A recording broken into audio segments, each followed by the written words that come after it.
Cuando hablamos de la generación del 27, tenemos que pensar en las dos partes que conforman el término. Por una parte son generación, porque cumplen con aquellos requisitos que yo ya os cité a la hora de hablar del 98, entre el mayor y el menor hay 15 años de diferencia, tienen una formación intelectual similar, tienen relaciones de amistad entre ellos, les une algún hecho generacional, tienen un líder, participan en actos comunes, por tanto, tienen aquellas características que habíamos visto también en el 98 y que son las que definen las diferentes generaciones literarias, y además se llaman del 27 por algo muy particular.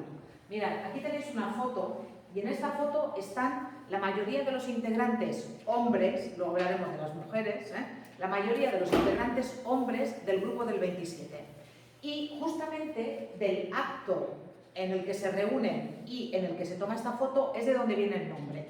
La generación del 27 va a estar formada fundamentalmente por poetas, va a ser una generación en la que no se va a cultivar la narrativa, sino que lo que se va a cultivar es la poesía, y en el año 1927 la mayoría de los integrantes del grupo se juntan en Sevilla, en el Ateneo de Sevilla, para conmemorar el tercer centenario de la muerte de Góngora. Seguramente os acordáis de tercero, del culteranismo, cuando os habló Silvia el año pasado, o otros profesores, os hablaron de la literatura del barroco, de la literatura de la segunda, del siglo XVII, no de la segunda mitad del siglo XVII, sino del siglo XVII, y os hablaron de dos movimientos literarios, el conceptismo y el culteranismo. El máximo representante del culteranismo es Luis de Góngora, o fue Luis de Góngora. Y Luis de Góngora fue un autor que estuvo muy olvidado durante prácticamente 3 siglos. Pero los autores jóvenes que se incorporan a la literatura española a principios del siglo XX, esos autores que luego formarán la generación del 27, reivindican a Góngora. Reivindican la poesía de Góngora porque es una poesía en la que lo más importante es la forma, en la que las metáforas son muy nuevas y muy audaces.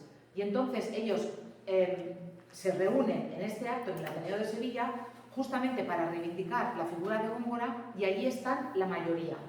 Cuando, años después, los estudiosos de la literatura se dan cuenta de que allí se estuvo incubando algo que dio luego como resultado esa generación literaria, se barajaron diferentes nombres.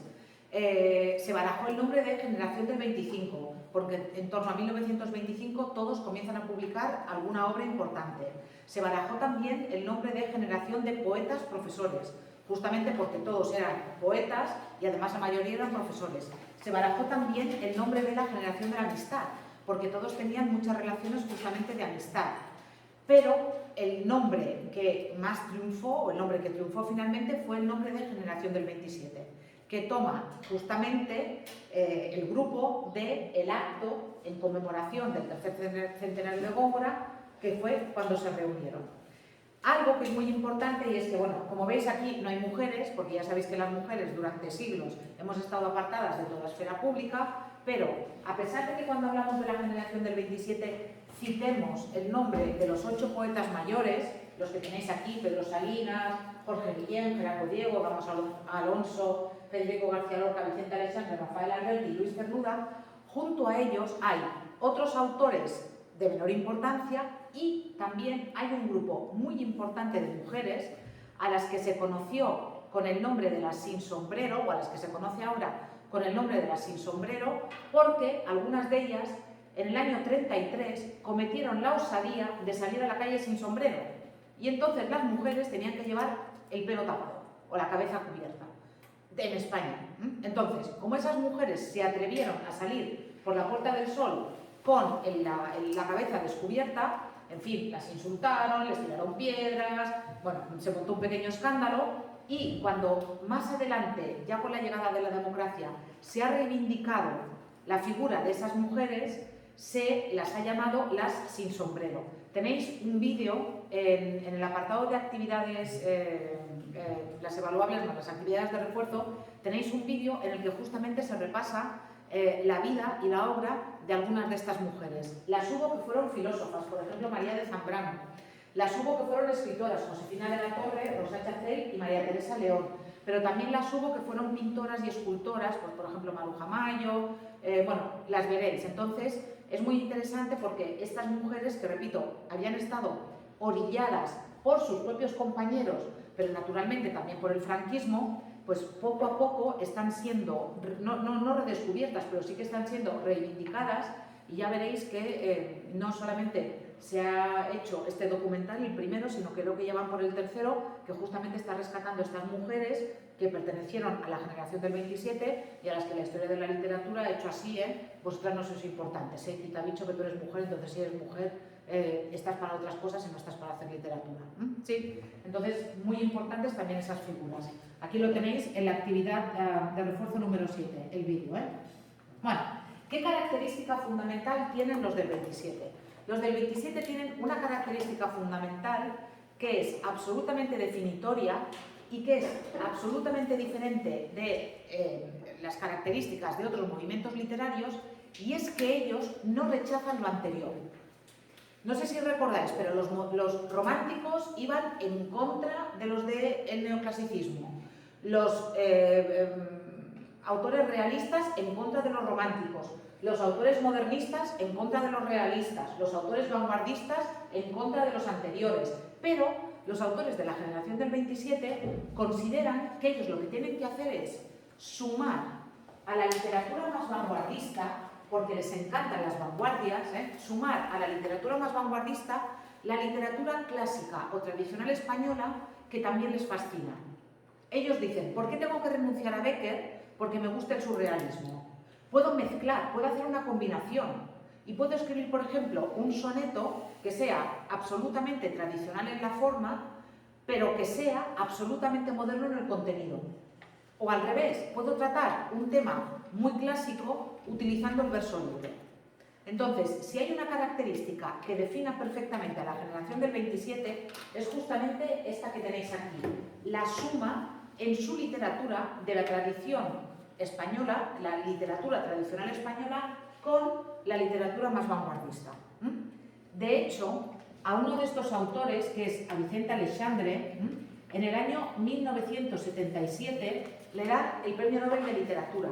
Y cuando le dan el Premio Nobel de Literatura, que sabéis que el Premio Nobel de Literatura se razona, hay un escrito en el que se explica por qué se le da el Premio Nobel de Literatura a esa persona. Cuando a Vicente Aleixandre en el 77 se le da el Premio Nobel de Literatura, se le da no solamente a él, sino se le da a él en nombre de toda su generación, y la Academia Sueca, que es la que da los premios Nobel, justamente destaca esa característica de la poesía del 27, que sea capaz de sumar la tradición, la literatura clásica española a la literatura más vanguardista. Y esa va a ser una característica fundamental del grupo, como os he dicho. Bueno, en cuanto a características comunes, pues ya las que sabemos. Como son una generación literaria, vamos a ver que entre el mayor y el menor las edades son próximas. En realidad hay 15 años de diferencia entre el mayor, que es Pedro Salinas, y el más joven, que es Luis Cernuda. Por cierto, en el acto de homenaje a Góngora, en el del tercer centenario, estaba Pedro Salinas como profesor, que hizo una ponencia en el congreso, en el acto, y después estaba como alumno escuchando Pedro Salinas. Luis Cernuda, porque Pedro Salinas era el maestro de Luis Cernuda. Y ya os digo, eran el mayor y el menor, los dos eran sevillanos, y Luis Cernuda fue alumno justamente de Pedro Salinas. Y es curioso porque después compartieron el mismo destino en el exilio. Cuando después vino el franquismo y tuvieron que exiliarse los dos se exiliaron en Estados Unidos, no juntos, pero los dos se exiliaron en Estados Unidos y los dos acabaron muriendo en el exilio. Ninguno de los dos volvió a España. Después, como característica fundamental, ya sabéis que las generaciones tienen que tener relaciones entre sí, tienen que conocerse, tienen que convivir, como mínimo, si no convivir, sí que tienen que participar en actos comunes y sí que tienen que tener relaciones de cercanía. En el caso de la generación del 27 esto está clarísimo. La mayoría de ellos coinciden en la residencia de estudiantes de Madrid, mientras están cursando justamente estudios universitarios.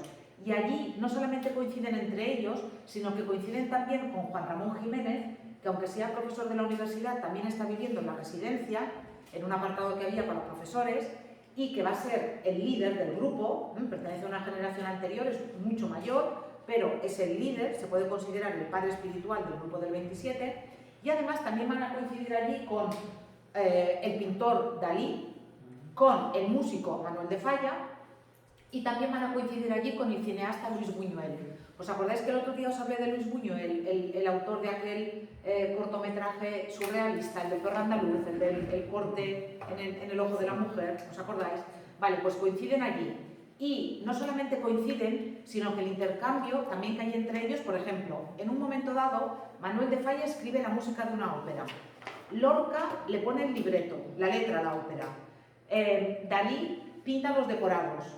Y Luis Buñuel lo graba todo con su cámara. Desgraciadamente se ha perdido esa grabación, pero es para que entendáis también que dentro de la residencia de estudiantes se establecían muchas relaciones, algunas amorosas, porque Federico García Lorca y Salvador Dalí mantuvieron una relación sentimental durante meses. Ellos dos se enamoraron, lo que pasa es que rompieron porque llegó un momento en el que, bueno, Federico García Lorca era homosexual y había mantenido ya relaciones con más hombres, mientras que Salvador Dalí tenía una sexualidad muy difícil. De Dalí abusaron sexualmente cuando era un niño y él tenía un trauma con la sexualidad, y llegó un momento que después de salir, en fin, ya llegó un momento que Lorca quería mantener relaciones sexuales y Dalí le dijo que no, y rompieron por eso.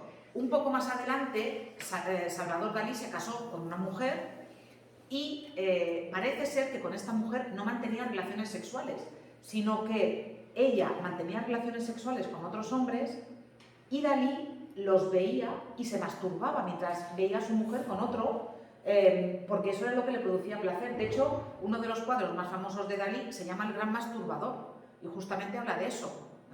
Ya os digo, tuvo toda su vida una sexualidad muy difícil, Dalí. Pero Lorca sí que mantuvo después más relaciones con más hombres y era, a ver, iba a decir abiertamente homosexual, a ver, era todo lo abiertamente homosexual que se podía ser en los años 30 en España. Y de hecho, cuando a Lorca lo matan, el que lo mata dice literalmente que le ha metido 3 tiros en el culo por maricón. O sea que, en fin, que él todo el mundo sabía que a él no le gustaban las mujeres, que le gustaban los hombres, pero ya os digo, era muy difícil ser homosexual en aquellos años en España, bueno, los que vinieron del franquismo, pero... La mayoría de ellos, como os he dicho, son profesores universitarios en algún momento de su vida, se ganan la vida dando clase, y todos ellos tienen gran formación intelectual. Son personas que vienen de familias, en general, de clase media o de clase alta. El mismo Federico García Lorca no tuvo que trabajar en su vida. El único trabajo que hizo Federico García Lorca remunerado fue dar unas conferencias en Nueva York. Se fue un semestre a estudiar inglés a una universidad americana con una beca y allí le pagaron por dar un ciclo de conferencias. Eso es lo único que hizo Lorca en toda su vida remunerado. Bueno, luego naturalmente le pagaron por los libros que escribió o los derechos de autor de los libros que escribió, pero él venía de una familia granadina, de señoritos andaluces, bastante pudientes, y él, en fin, no tuvo que trabajar en su vida. Y la mayoría de ellos venían eso, de clase media o de clase media alta. Cuando después vino la Guerra Civil Española y tuvieron que salir del país, sí que muchos se ganaron la vida, como os he dicho, dando clases en diferentes universidades. Cuando hablamos de la ideología política, son en general liberales. A ver, ¿por qué pongo liberales y no pongo que estaban a favor de la República? Porque hubo algún autor de la generación del 27, como por ejemplo Gerardo Diego, que enseguida se declaró a favor de Franco. Y Gerardo Diego era un hombre muy de derechas y era un hombre al que ya le iba bien al régimen franquista. Pero la mayoría de los autores del 27 o estaban claramente a favor de la República, es el caso, por ejemplo, de Rafael Alberti, que además era comunista y era comunista militante, y era, bueno, este tuvo que salir corriendo enseguida, que ya se vio que la República iba a perder la guerra, y vivió muchos años en Cuba. Lo que pasa es que él vivió lo suficiente como para volver después en la democracia, se presentó a las elecciones, a las primeras elecciones democráticas en España, y ganó un escaño por el Partido Comunista, Rafael Alberti. A él sí le dio tiempo a volver, a otros no.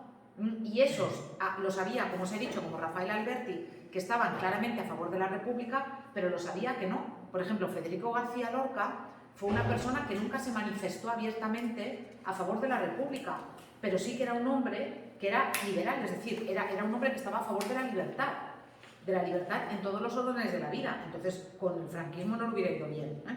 Entonces, repito, aunque es verdad que la mayoría estaban a favor de la República, sí que es verdad que hay algunos que no, y si hay que ponerles un rasgo común sería este.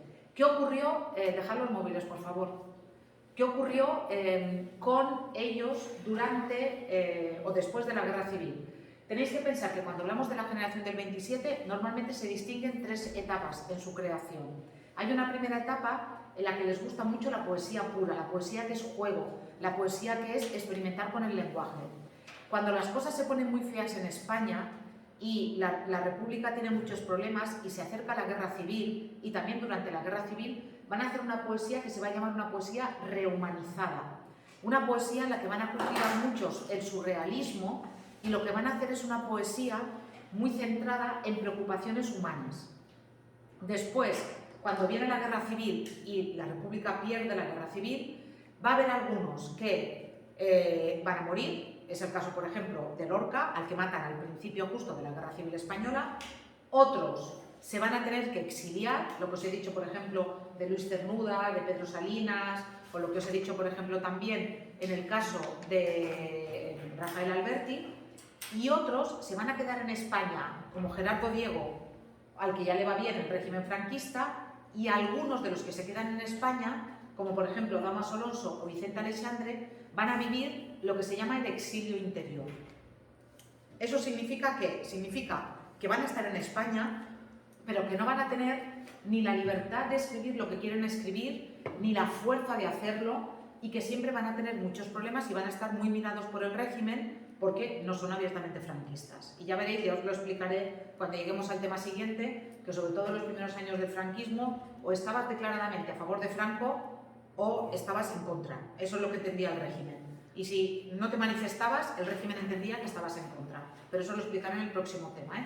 Pero a partir de la Guerra Civil Española, el grupo se puede considerar disgregado, pues porque uno va a estar viviendo en Puerto Rico, el otro va a estar viviendo en Argentina, el otro va a estar viviendo en Cuba, el otro en Estados Unidos, otro en Inglaterra, otros van a estar viviendo en España y en diferentes circunstancias, y algunos van a estar muertos. ¿Sí? Venga, más características. Pues colaboran en diferentes actos y también colaboran en revistas literarias que ellos mismos crean. Aquí tenéis un vídeo en el que se explican estas características de la generación del 27 de forma un poco más detallada. De todos los autores del 27, os podría hablar de todos ellos. Si viviéramos en otro sistema educativo, le dedicaríamos un curso completo a la generación del 27, pero como vivimos en este y tenemos una hora para ver el 27, he elegido un autor que es el más representativo de la generación del 27 por muchas cosas, y fue el andaluz Federico García Lorca.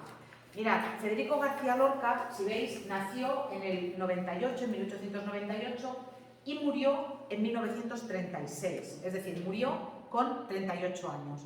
Y a Lorca lo mataron al principio de la Guerra Civil Española.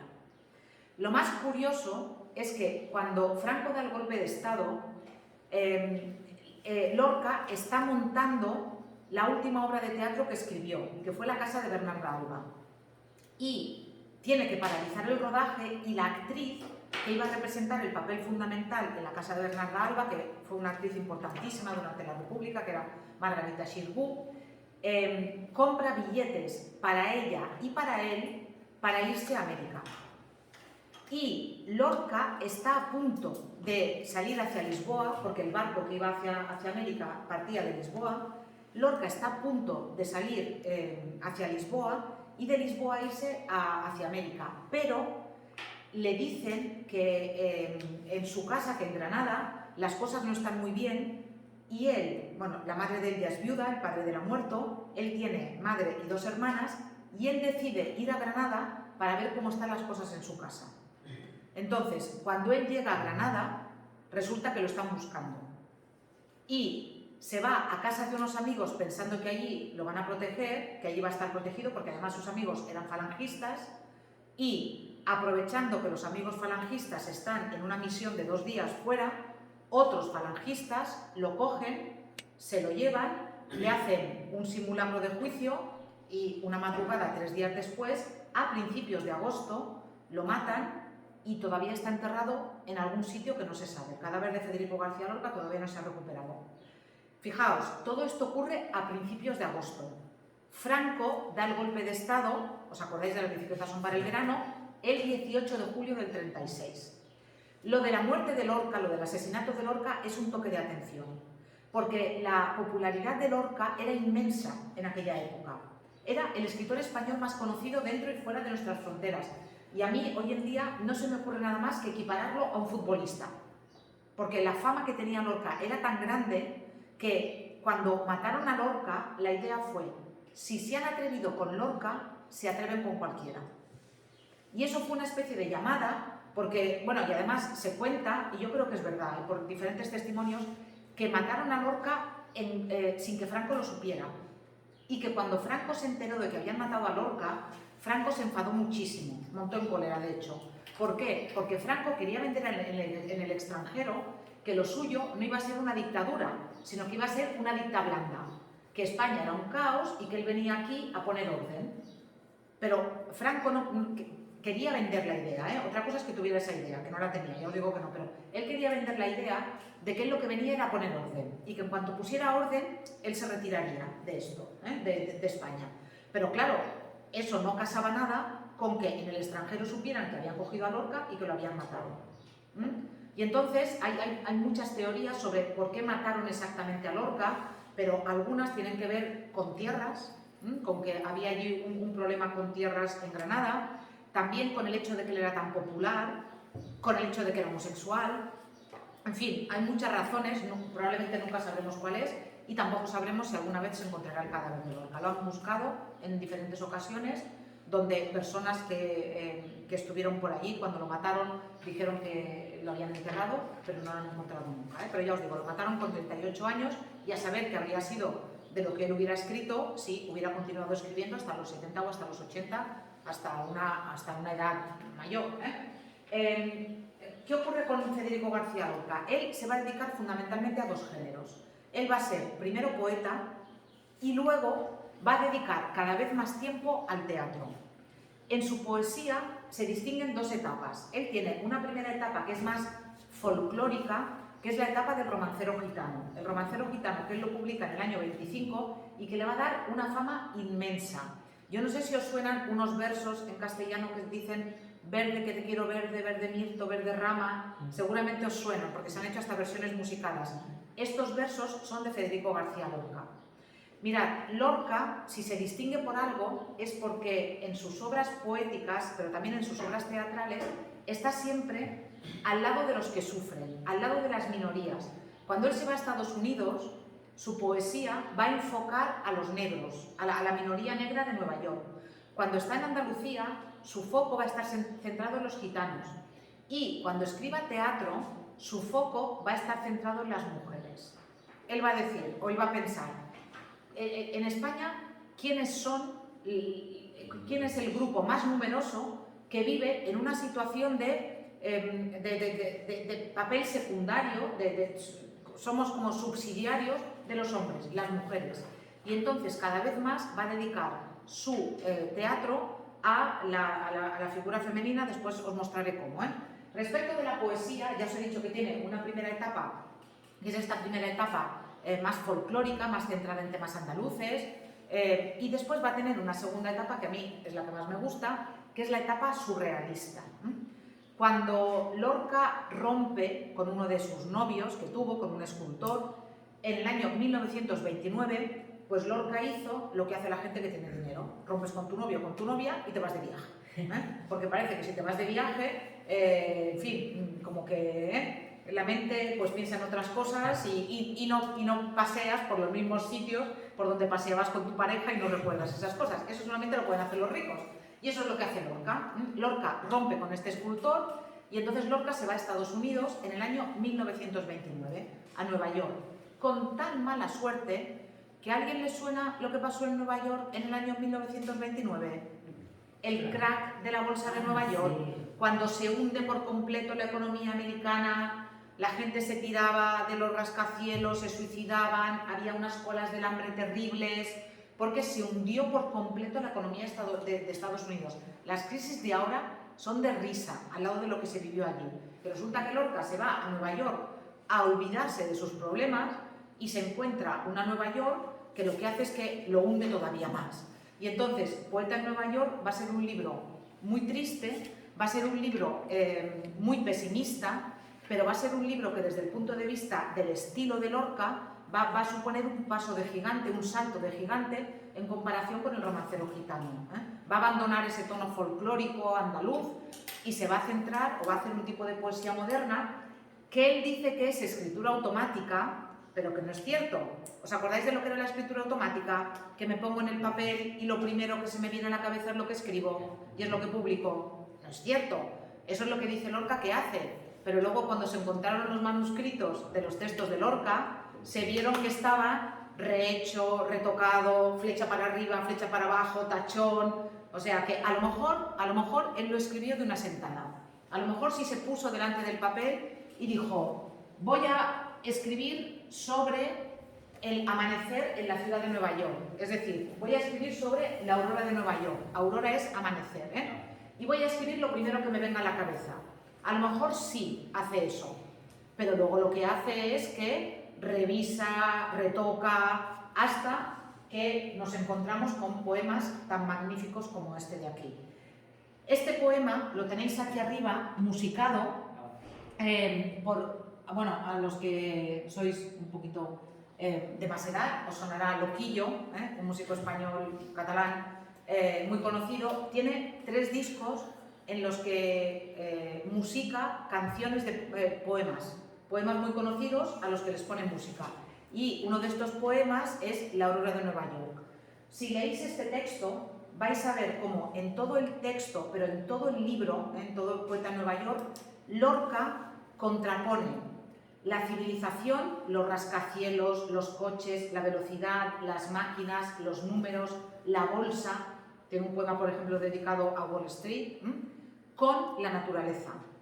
Añora la naturaleza de Granada, añora la naturaleza de España.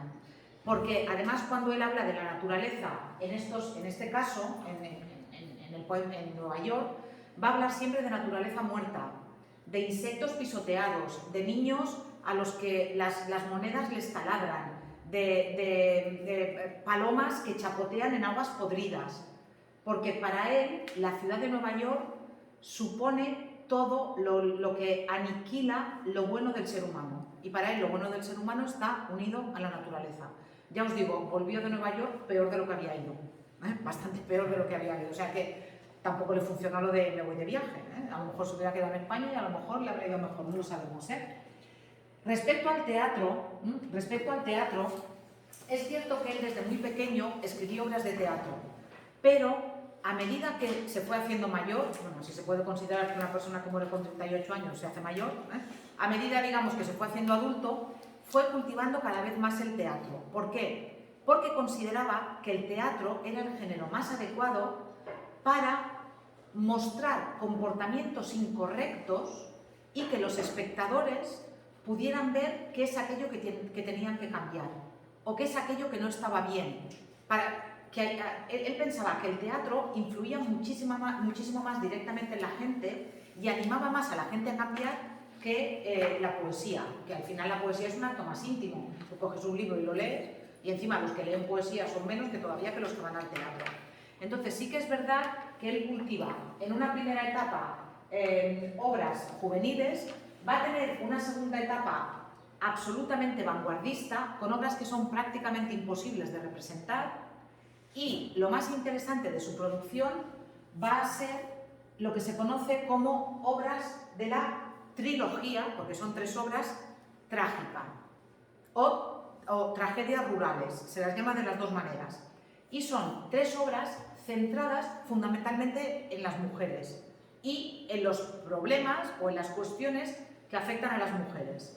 La primera es Bodas de Sangre, y en Bodas de Sangre se cuenta una historia que parece ser que es una historia real. Él la leyó en un periódico y sorprendió tanto, le chocó tanto, que decidió llevarla al escenario. Y es la historia de una chica que está enamorada de un hombre, pero a la que le obligan a casarse con otro, y entonces el mismo día de la boda el hombre del que ella está enamorada se la lleva. Y el novio con el que se acaba de casar los persigue. Los dos, el que se acaba de casar y el amor de ella, tienen un duelo a navajazos y se matan los dos, y los dos mueren. Entonces, esta historia real que leyó en un periódico le inspira a escribir Bodas de sangre. La segunda obra, que es Yerma, también está centrada en una problemática femenina y en este caso está inspirada en la primera mujer de su padre. La madre de Lorca había sido maestra de escuela, pero antes de que su padre se casara con la madre de Lorca, el padre estuvo casado con una mujer que murió que no podía tener hijos.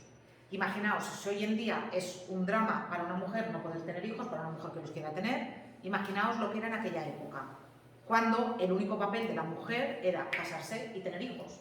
Entonces, la que no podía tener hijos, pues en realidad lo vivía de una forma absolutamente traumática. Y en esa primera mujer de su padre, él se inspira para contar el drama de una mujer que no puede tener hijos.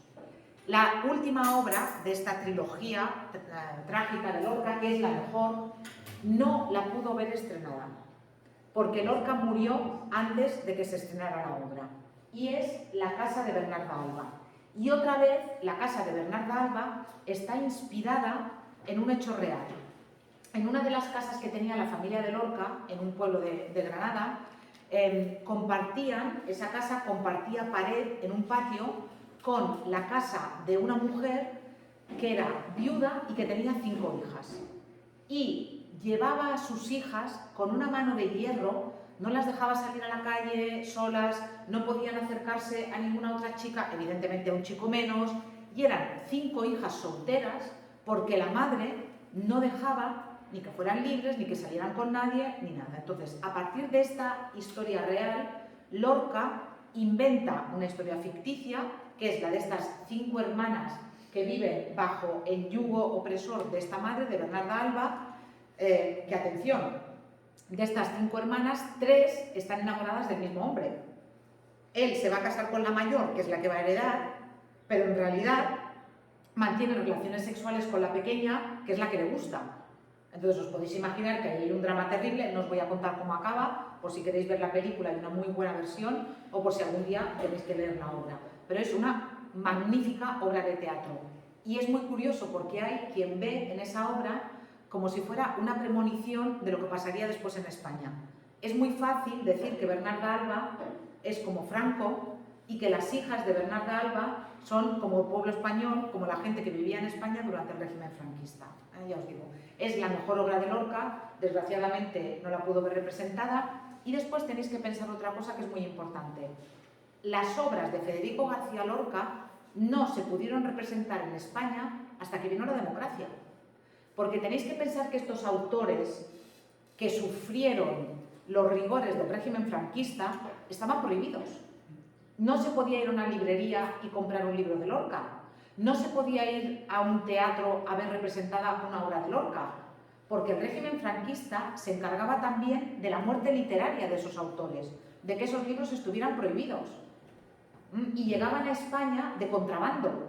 En Palma, por ejemplo, había una librería, que era la librería Lobos, donde si tú conocías al dueño o el dueño podía dar referencias de ti, tenía unos cajones ocultos y te vendía a muy buen precio libros de estos que se habían publicado en España durante la República o que se publicaban en el extranjero. Porque a Lorca sí que se lo publicaba, pero se publicaba Lorca en México o en Estados Unidos o en Inglaterra, pero no en España. Ya os digo, fue después, cuando llegó la democracia, cuando Lorca volvió a los libros de texto y volvió a poder ser representado encima de un escenario. Bueno, tenéis aquí un fragmento, tenéis aquí explicado el argumento de la casa de Bernarda Alba y después tenéis aquí un fragmento y después tenéis diferentes actividades evaluables que ahora sí podéis hacer.